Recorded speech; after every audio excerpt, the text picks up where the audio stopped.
अपने grammar wisdom में आप सभी का स्वागत है। मैंने इनडायरेक्ट में पहले थोड़ा इंट्रोडक्शन दिया था, आप लोगों को समझाया था, पहचान बताया था कैसे आप करेंगे।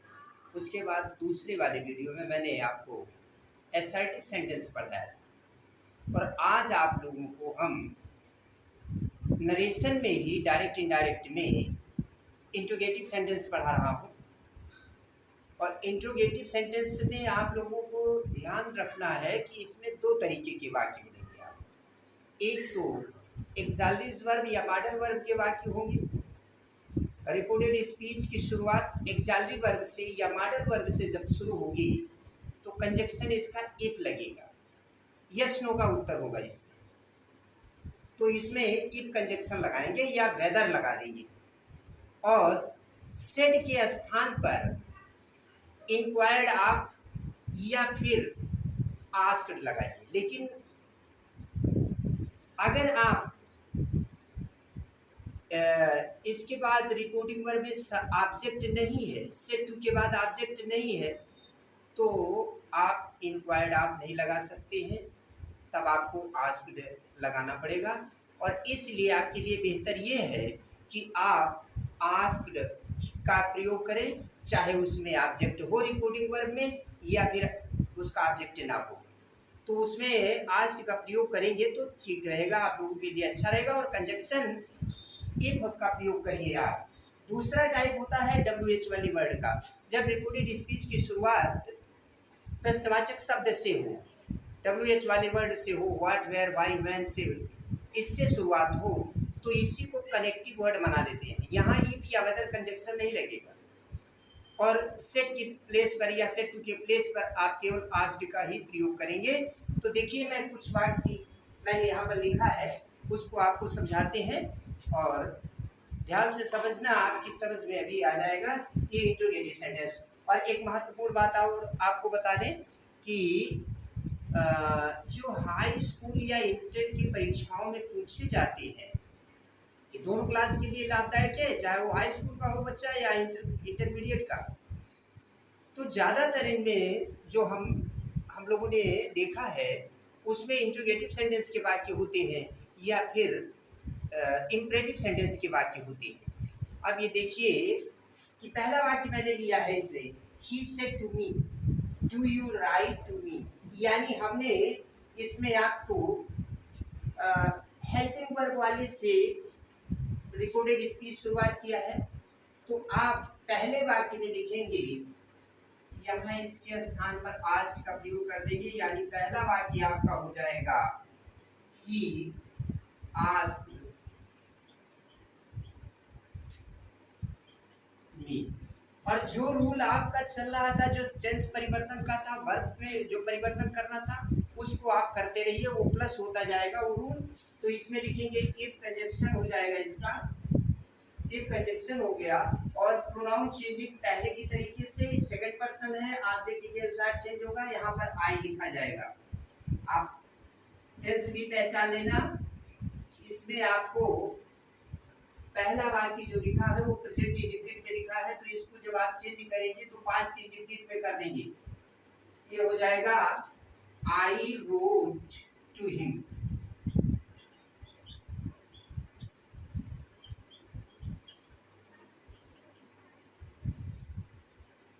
अब इसमें क्वेश्चन मार्क हम नहीं लगाएंगे, ये पैसिव वॉइस में होता है कि वहां पर आपको जब आप एक्टिव से पैसिव करते हैं तभी आपको क्वेश्चन मार्क लगाने की आवश्यकता पड़ती है, लेकिन नरेशन में डायरेक्ट इनडायरेक्ट स्पीच में आप क्वेश्चन मार्क नहीं लगाना है, केवल फुल स्टॉप लगा देंगे। और अब देखते हैं हम दूसरे वाक्य को। दूसरा वाक्य आपका फिर आता है,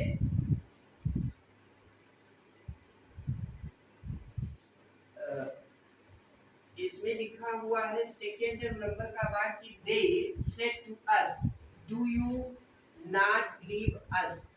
तो आप लिखेंगे दूसरे वाक्य को, दूसरा वाक्य आपका हो जाएगा,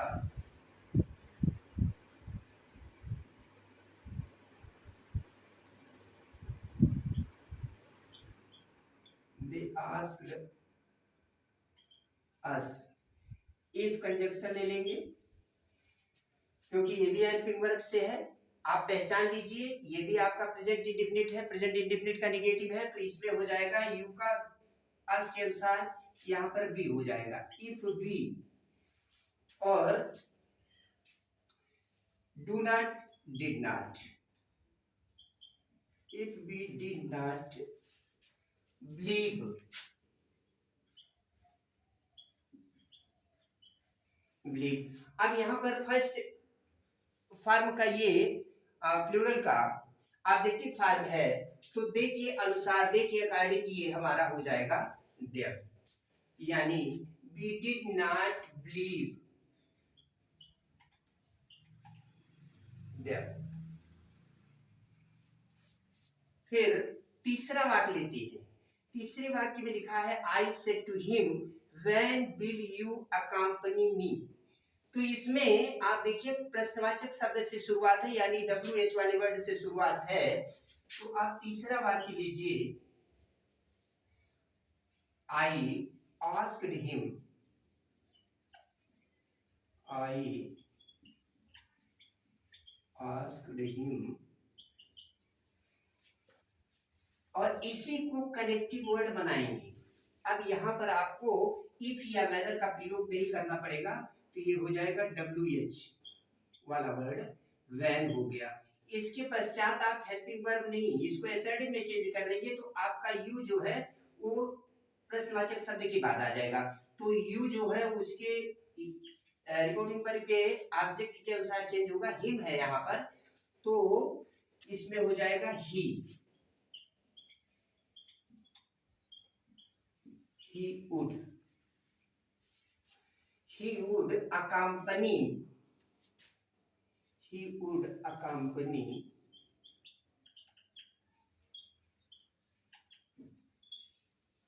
a company। और मी जो है ये आपका रिपोर्टिंग वर्ब का सब्जेक्ट फर्स्ट पर्सन में आई है, तो उसको हम नहीं चेंज करेंगे।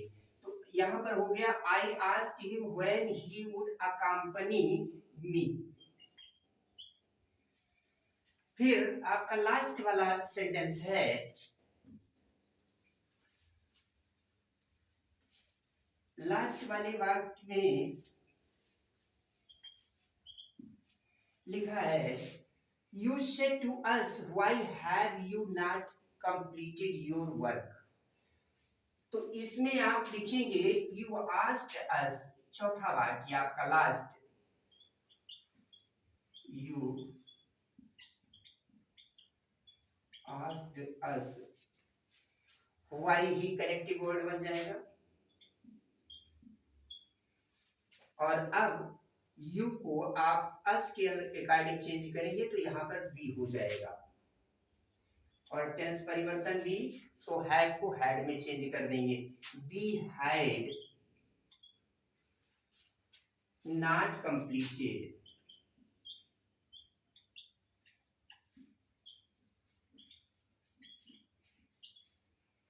कंप्लीटेड। अब यहाँ पर जब आपने बी ले लिया, तो इसका पोजेसिव फॉर्म, यानी यू का पोजेसिव फॉर्म योर है, तो बी ले लिया, तो बी का पोजेसिव फॉर्म यहाँ पर आवर हो जाएगा। Why we had no completed, not completed, यहाँ पर हो जाएगा you asked us why we had not completed our work. और ये आपके हमने 4 वाक्य लिए। You asked us why we had not completed our work, we का पोजेसिव फॉर्म आवर होता है। तो यहाँ पर हमने दोनों तरीके के सेंटेंस को समझाया। किस इंट्रोगेटिव के सेंटेंस में, इंट्रोगेटिव सेंटेंस लिया था, तो इसमें 2 प्रकार के वाक्य, एक तो एक्सैलरीज या मॉडल से जो शुरू होते हैं, दूसरे प्रश्नवाचक शब्द WH वाले से शुरू होते हैं, दोनों के बारे में बताया है। तो आप जो है सेड टू के स्थान पर सेड हो, इसके बाद सेड टू के बाद ऑब्जेक्ट हो या ना हो, दोनों स्थितियों में आपके लिए आस्क्ड बेहतर पड़ेगा।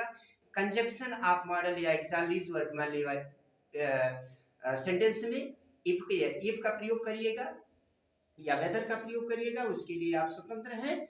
और इंक्वायर्ड आप तभी प्रयोग करिएगा जब रिपोर्टिंग वर्ब में ऑब्जेक्ट लगा हो, अदरवाइज आपको केवल आस्क्ड का प्रयोग करना है। तो दोनों में बेहतर आस्क्ड होगा आपके लिए।